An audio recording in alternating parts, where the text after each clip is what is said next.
So in this video, I will show you how to do a hunter braid on Stella. She was my school horse that I used. It took me a long time to learn to braid. I could never braid before this class. Here is a running braid we did on her just for fun before I pulled her mane. My first attempt at a forelock braid. It didn't come out the best, but I was learning. Here's something you could use to help practice if your school horse isn't available, because they are often used in other activities. Here is my first attempt at braids. They did not come out the best, but they did get better. Here's something that my boyfriend actually made for me to help practice, and it actually helped a lot. So here we go. First, you need to make sure the mane is pulled and even. If there's any pieces that are longer, you need to make sure they're pulled so the whole mane is even.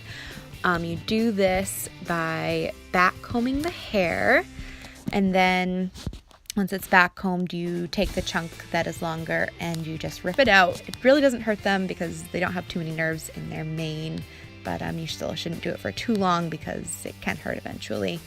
You should always start with a clean, dry, brushed out mane. Her mane is not as clean as it should have been because this day was the Sunday of the show and it was about 20 degrees in the barn, very cold. My hands were freezing and I'm sure she was cold too, so I didn't want to make her any more uncomfortable than she had to be. But normally I would have used water with her mane to make it a little bit cleaner, or some bathe in a bottle, something like that. So first you want to have your pieces cut, and then you can put them in the halter just for easy access. I cut my pieces a little bit longer because here's the quick braid that you should use. You shouldn't always use it on a dark mane because it can make it look a little bit dandruffy. But first spray it in your hand, not directly onto their mane, so that it doesn't get where you don't want it to go, so it's a little bit more controlled. So spray in your hand, rub it in their mane to make it a little bit stickier. All right, there we go, rubbing in the mane. You can also use water.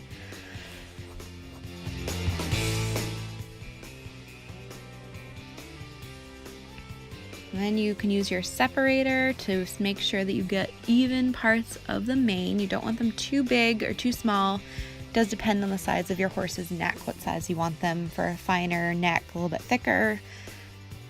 For a thick neck, you want them a little bit smaller. So for Stella, she has a pretty thick neck, but you did them about medium size. So you separate an even piece of hair and put the other hair to the side. And for me, I start with the yarn in the mane from the first off because I was having trouble braiding in the pieces at the end like most people do. So this is something that I do that just helps me so I don't have to worry about that step. So I put the yarn in the middle of the hair like you would with a rubber band in your ponytail.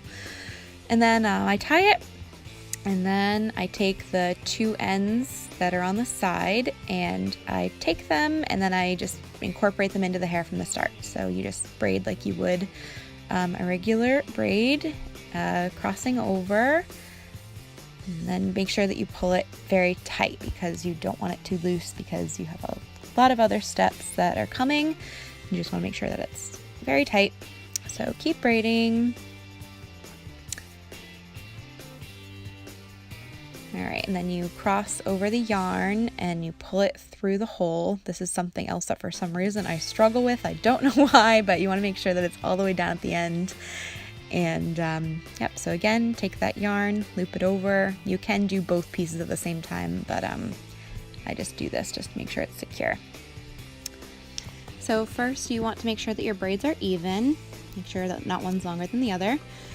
Then you take your latch hook, pull it through with the yarn, grab the yarn, pull it through, make sure you're only pulling through the hair. Then you take your two strings, loop them like you would if you're tying a shoe, but with an extra loop, so you want to do two loops. Then you do it through the bottom. This one I actually messed up, so you can watch one of my mistakes, because you shouldn't loop it through on the top the second time around, so you don't want to do this. And we'll find out why. So then you loop it through, then you go to the middle and try to make a bump. But when you do it twice, it makes the bump a little bit too tall and big on her head, so it doesn't look that good, as you can see right there. So then we will try again, see what happens. So you take your latch hook, make sure it's down. After that, you grab the two pieces of yarn, then close your latch hook, pull the yarn through, only the yarn. Make sure the hair tails are tucked under, no loose hair. Then you take the 2 pieces of yarn and then you cross it over with your 2 loops. Then you only want to tie it on the bottom first. So make sure it's secure on the bottom. Push that tail, make sure it's not showing. And then you want to secure that, tie it tight, not too tight though. Then you want to do your 2 loops again. Make sure your horse is standing still if you can. Then, so you tie it tight. You hold the bump in the middle. Then you tie your piece of yarn in the middle of the braid. So you bump it, but it's tied in the middle.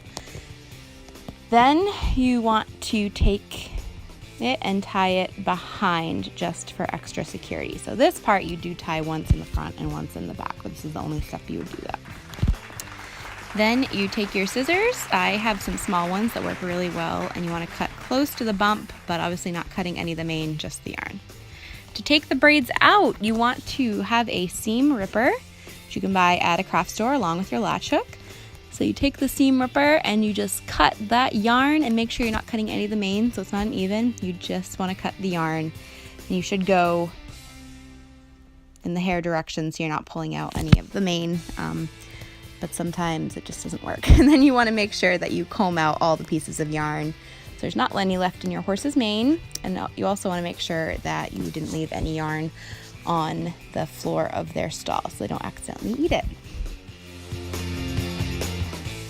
This shows what your mane should look like when you do the whole mane and forelock. I didn't do her whole mane on the day of this video because the barn was so cold. My hands were barely working and she was cold, so as an example, but these show what your horse should look like on the day of the show.